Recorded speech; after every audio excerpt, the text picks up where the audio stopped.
Selama 50 tahun lebih, dolar Amerika Serikat itu ibarat raja yang tak tergoyahkan di ekonomi dunia. Tapi sekarang, tahtanya mulai goyang. Nah, dalam beberapa menit ke depan, kita akan bedah tuntas apa artinya ini semua, dan yang paling penting, gimana caranya Anda sebagai investor bisa merancang strategi jitu buat jadi pemenang di tatanan ekonomi yang baru ini. Halo para investor cerdas, apa kabar? Selamat datang kembali di channel Wawasan Cerdas. Senang banget Anda gabung lagi sama kita. Sebelum kita mulai, kalau Anda ngerasa analisis kayak gini ngebantu banget, jangan lupa ya, klik tombol like, share, dan yang paling penting subscribe, biar kita makin semangat dan Anda nggak ketinggalan wawasan krusial berikutnya.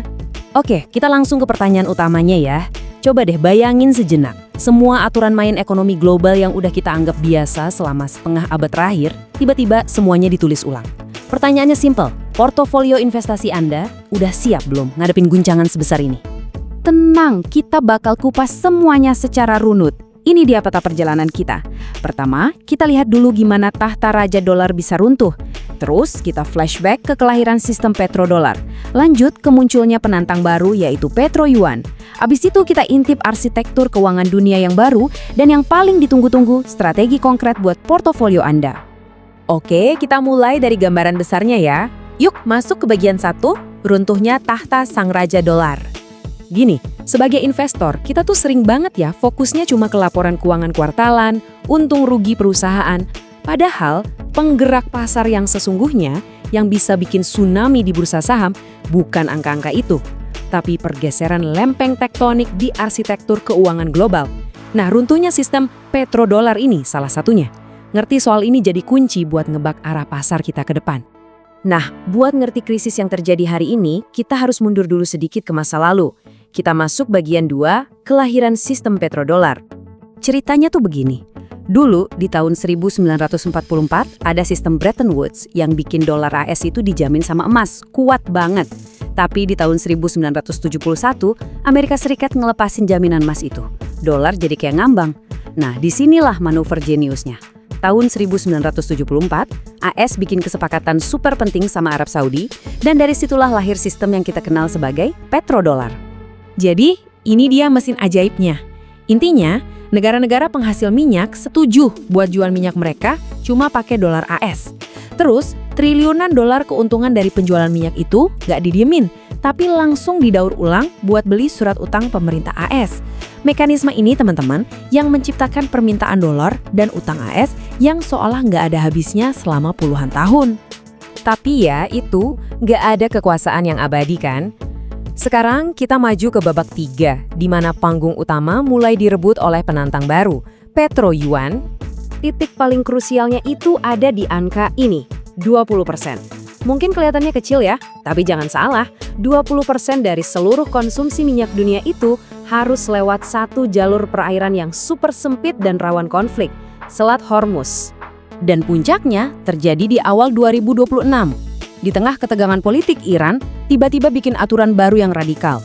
Semua kapal tanker minyak yang mau lewat Selat Hormuz wajib bayar kargonya pakai yuan Tiongkok. Di saat itulah Petro Yuan lahir secara operasional. Ini bukan lagi wacana, tapi pukulan langsung ke jantung hegemoni dolar. Dan ini bukan cuma soal negara-negara musuh AS. Lihat angka ini. Arab Saudi yang notabene sekutu lama AS, dalam sebulan tiba-tiba ngebuang surat utang AS senilai 14,7 miliar dolar. Gila kan? Ini sinyal yang kenceng banget bahwa peta pertemanan global lagi berubah total. Dan puncaknya, ini dia. 0. Kosong. Untuk pertama kalinya dalam sejarah, nggak ada satupun negara dari Timur Tengah yang masuk daftar 20 besar pemegang utang AS. Artinya apa? Artinya, mesin daur ulang petrodolar yang udah jalan 50 tahun itu sekarang resmi rusak, putus.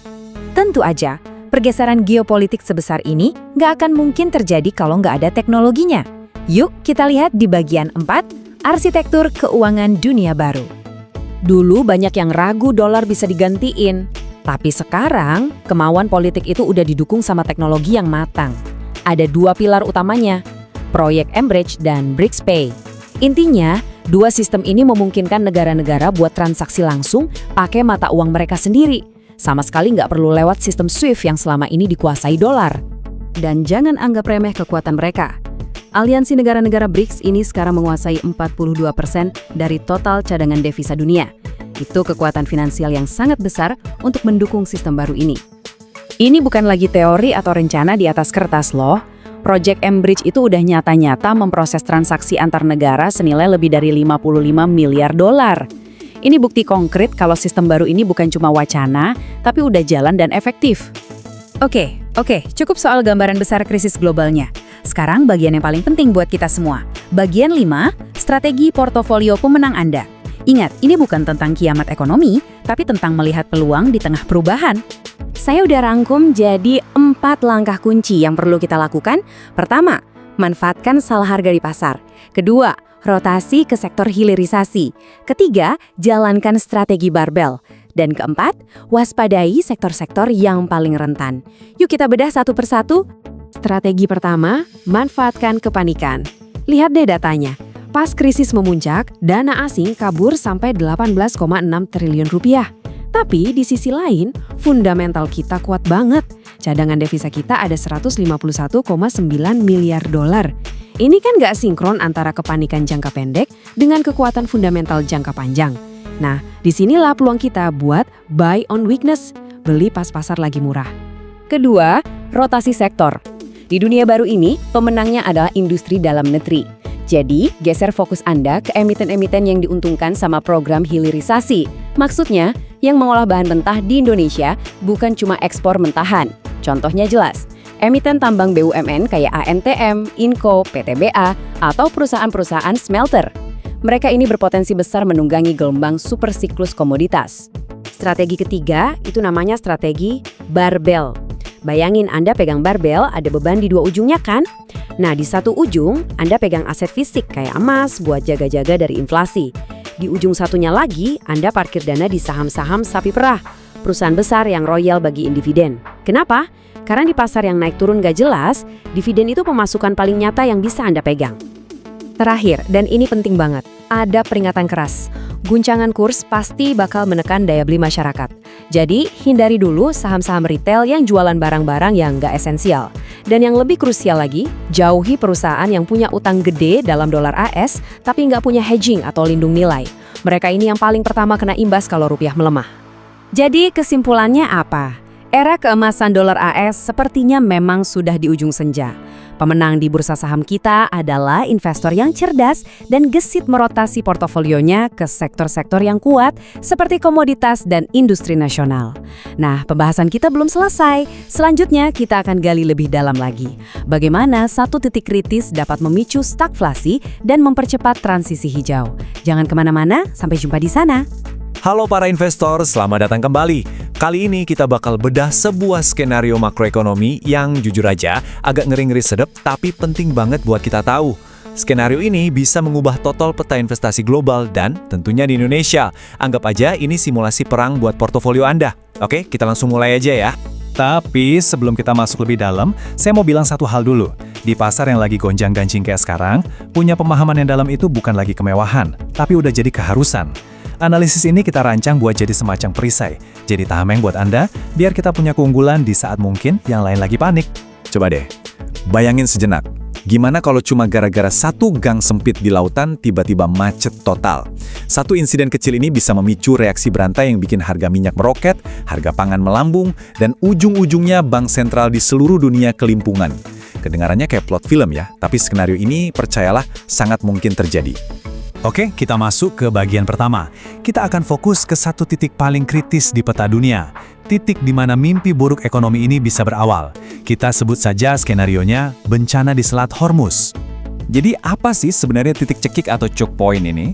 Gampangnya gini, ini tuh istilah buat jalur geografis yang super sempit kayak selat gitu, yang kalau sampai ditutup, wah, perdagangan dunia bisa langsung lumpuh. Dan dari semua choke point yang ada, Selat Hormuz inilah juaranya, yang paling krusial. Biar kebayang segimana pentingnya jalur ini. Lihat angkanya. Setiap hari, ada sekitar 20 juta barel minyak mentah yang lewat sini. 20 juta barel setiap hari. Ini volume yang benar-benar masif. Nah, angka-angka ini nunjukin betapa bergantungnya kita semua. Sekitar 20% dari total konsumsi minyak dunia dan 21% dari seluruh perdagangan gas alam cair atau LNG global, itu semua harus lewat gang sempit yang satu ini.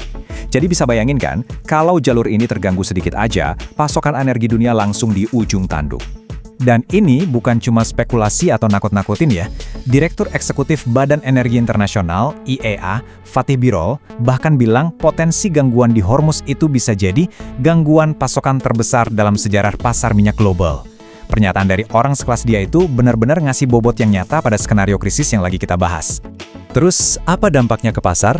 Jawabannya brutal dan instan. Dalam skenario krisis ini, harga minyak mentah Brent bisa meledak, terbang mendekati $120 per barel. Lonjakan setinggi ini pasti bakal kita rasain semua setiap kali kita isi bensin. Sekarang kita telusuri efek dominonya, karena guncangan harga minyak ini nggak akan berhenti di pom bensin aja. Percikan apinya ini bakal merambat sampai ke piring makan kita dan menciptakan monster ekonomi yang paling ditakuti, stagflasi. Jadi begini alur penyebarannya. Guncangan energi ini langsung memicu krisis pupuk.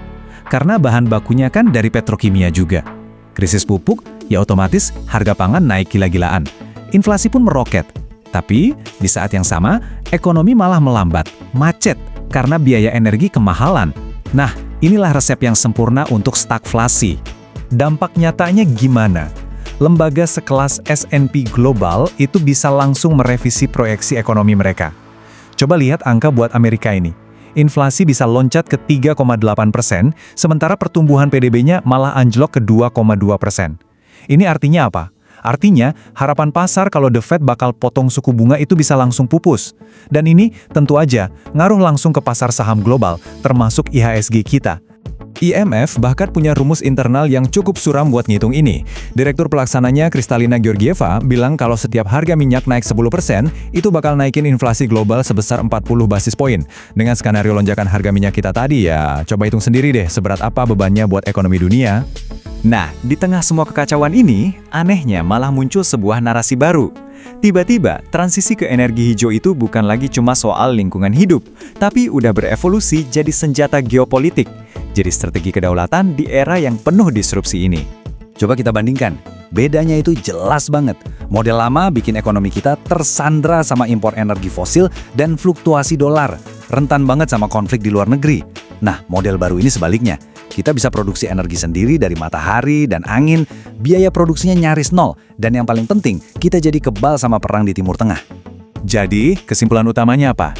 Krisis semacam ini seolah jadi wake-up call buat seluruh dunia, bahwa investasi besar-besaran di energi terbarukan itu bukan lagi soal jadi hijau, tapi udah jadi strategi pertahanan. Ini soal kedaulatan negara. Ini cara untuk memutus rantai ketergantungan dari geopolitik yang nggak pernah stabil. Oke, cukup soal makronya. Sekarang kita masuk ke bagian yang paling penting buat Anda, buat kita semua. Dengan semua latar belakang tadi, terus kita sebagai investor harus gimana? Nah, ini dia beberapa strategi taktis untuk portofolio kita di Indonesia. Strategi pertama, hati-hati sama yang namanya value trap atau jebakan nilai. Logika sederhananya kan, minyak mahal, ya beli saham energi, pasti cuan. Eits, tunggu dulu. Pasar itu mikirnya beberapa langkah ke depan. Rasa takut pasar terhadap hancurnya daya beli masyarakat akibat stagflasi itu bisa jauh lebih besar. Jadi, jangan asal beli. Fokus ke emiten energi yang rekam jejak dividennya jelas dan solid. Kedua, waspada sama sektor konsumer. Coba kita hitung-hitungan kasar. Kalau minyak tembus $120 per barel, APBN kita bisa jebol buat bayar subsidi. Kalau pemerintah terpaksa naikin harga BBM, siapa yang paling kena? Daya beli kelas menengah. Ini sinyal buat kita untuk mungkin mulai mengurangi porsi di saham-saham yang bergantung pada konsumsi, terutama yang sifatnya sekunder. Strategi ketiga adalah rotasi. Krisis logistik ini justru membuktikan satu hal, negara yang bisa produksi sendiri, yang punya kemandirian, dialah pemenangnya.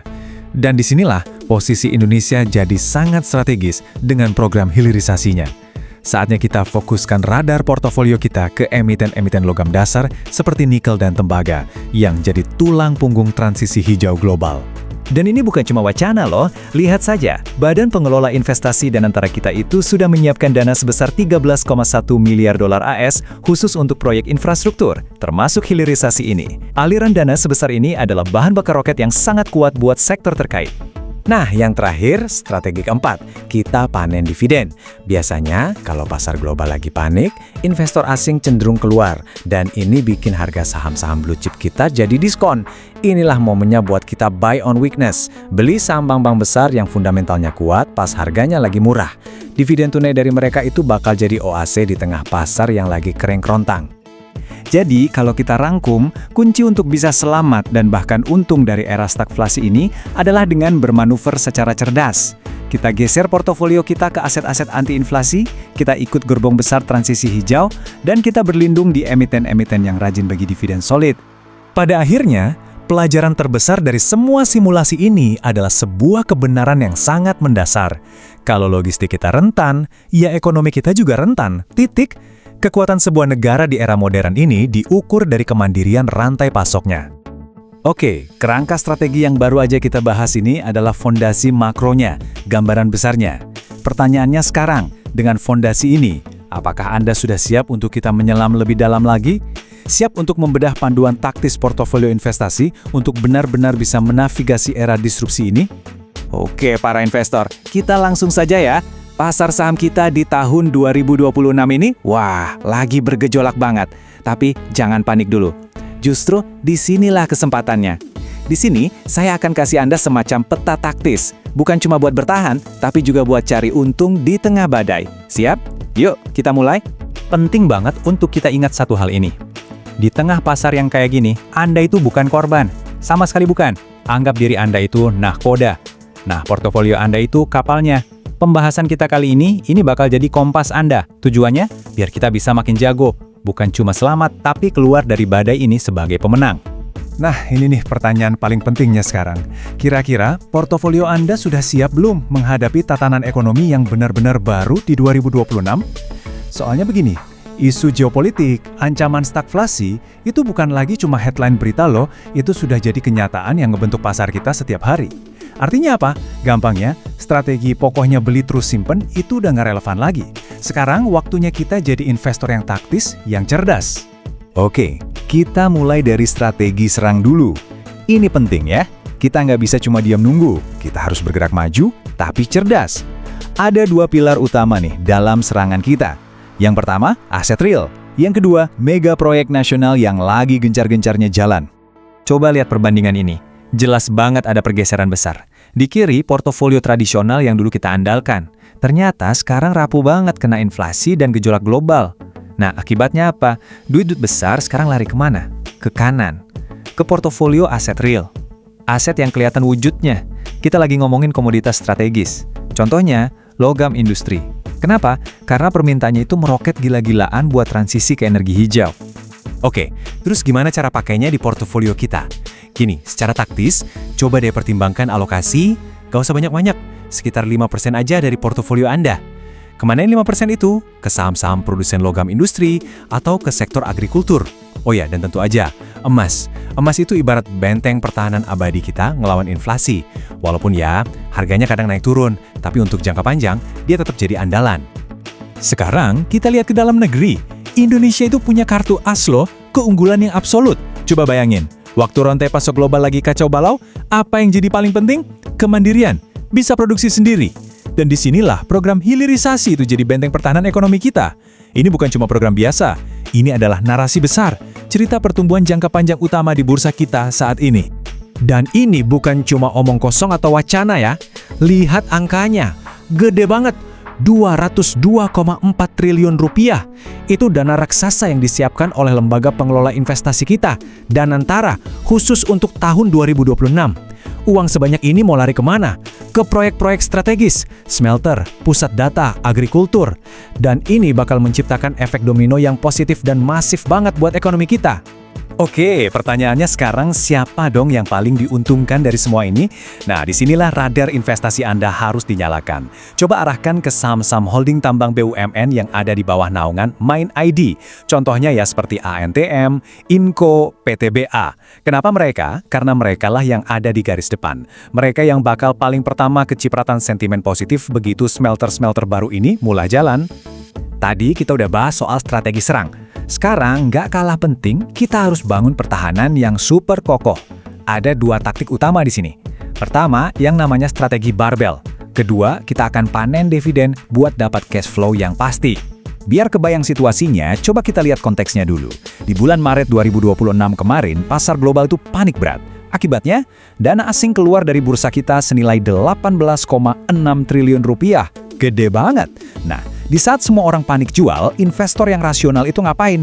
Mereka nggak ikutan panik, justru mereka punya strategi. Dan strateginya itu, ya ini, strategi barbel. Konsepnya tuh sebenarnya simple banget, tapi efeknya kuat. Bayangin aja barbel yang buat angkat beban itu. Ada beban berat di dua ujungnya kan? Nah, di satu sisi kita taruh aset yang super duper aman buat jaga stabilitas. Di sisi lain, kita taruh aset yang agresif, yang potensi tumbuhnya tinggi. Kita hindari yang di tengah-tengah, yang nanggung. Terus gimana cara eksekusinya? Gampang, cuma 2 langkah. Langkah pertama, amankan dulu fondasi kita. Alokasikan sebagian dana ke aset yang super aman. Apa itu? Emas atau surat berharga negara alias SBN. Nah, kalau fondasinya udah kokoh, baru kita masuk ke langkah kedua, bidik pertumbuhan. Caranya, kita beli saham-saham blue chip yang bagus, yang berkualitas, pas harganya lagi anjlok gara-gara orang lain panik. Nah, ini bagian favorit saya dari strategi bertahan. Cash, arus kas nyata. Gini, di pasar yang nggak menentu, ngarepin capital gain itu kan susah. Tapi dividen, itu uang tunai beneran yang masuk ke rekening Anda. Dan momennya pas banget, bulan Maret sama April itu musimnya panen dividen. Ini kesempatan emas buat kita nyicil beli saham-saham bank besar yang lagi diskon, sekaligus ngunci pemasukan tunai yang pasti. Oke, investasi itu bukan cuma soal milih saham yang bagus buat dibeli. Sama pentingnya, atau bahkan lebih penting, adalah tahu saham apa yang harus dihindari. Sekarang kita bakal bahas ranjau darat di portofolio. Hal-hal yang kalau kita nggak hati-hati, bisa meledak dan ngancurin hasil investasi kita. Jebakan nomor 1, ikut-ikutan euforia saham energi. Logikanya kan simpel ya, wah harga minyak naik, berarti saham energi pasti cuan dong. Eits, tunggu dulu. Faktanya, pasar itu sekarang jauh lebih takut sama hancurnya daya beli masyarakat gara-gara stagflasi. Jadi intinya jangan membabi buta ngejar saham energi cuma karena lihat harga minyak lagi tinggi. Risiko kedua, ini ada di sektor konsumer. Hati-hati di sini. Gini alurnya. Harga minyak meroket, anggaran subsidi energi pemerintah jadi boncos, ketekan banget. Kalau sampai pemerintah terpaksa naikin harga BBM, siapa yang paling kena? Daya beli kita. Kelas menengah, bisa langsung anjlok. Ini risiko gede banget buat saham-saham retail atau barang-barang konsumsi yang nggak primer. Nah, yang ini bahaya beneran, bukan cuma risiko, tapi bahaya. Rupiah kita kan lagi lemah ya, mendekati 17.000 per dolar. Ini tuh mimpi buruk buat perusahaan-perusahaan yang punya utang dalam dolar AS. Jadi ini PR buat Anda. Cek laporan keuangan perusahaan yang Anda incar. Kalau Anda nemu perusahaan dengan utang dolar yang gede dan nggak punya perlindungan nilai atau hedging, mending hindari dulu, serius. Oke, kita udah bahas strategi serang, udah bahas cara bertahan, dan juga jebakan-jebakan yang harus dihindari. Sekarang, kita sampai di bagian terakhir. Dan jujur, ini mungkin bagian yang paling penting dari semuanya. Ini soal mindset, soal tindakan. Apa sih yang ngebedain investor pemenang dari yang cuma ikut-ikutan? Anggap ini checklist taktis terakhir buat Anda. Hal-hal yang harus jadi kebiasaan. 1. Rebalancing portofolio secara berkala. Harus disiplin. 2. Jangan serakah. Kalau ada sektor yang udah naik tinggi, kunci keuntungannya. 3. Manfaatkan kepanikan. Cicil beli saham-saham blue chip bagus pas harganya lagi murah. Dan terakhir, jangan kudet. Pantau terus aturan baru kayak aturan free float dari OJK yang bisa jadi ngebuka peluang baru buat kita. Dan kutipan ini, wah ini ngerangkum semuanya dengan sempurna. Intinya, ini bukan waktunya buat diam membeku karena takut. Pemenang sejati di era ekonomi baru ini adalah investor yang nggak pasif. Mereka yang cerdas, yang aktif, yang berani mindahin modalnya dari satu sektor ke sektor lain di waktu yang pas. Jadi, pesannya jelas, tinggalkan cara-cara lama dan ayo kita tunggangi gelombang besar hilirisasi ini. Oke, sebagai penutup, dan ini sangat penting untuk diingat, semua yang kita bahas di sini tujuannya murni untuk informasi. Ini bukan ajakan untuk jual atau beli saham apapun. Disclaimer on ya, setiap keputusan investasi yang Anda ambil, 100% adalah tanggung jawab Anda pribadi. Pesan saya, teruslah belajar, jangan pernah lengah, dan yang terpenting, jadilah nahkoda yang andal untuk portofolio Anda sendiri. Sampai ketemu lagi!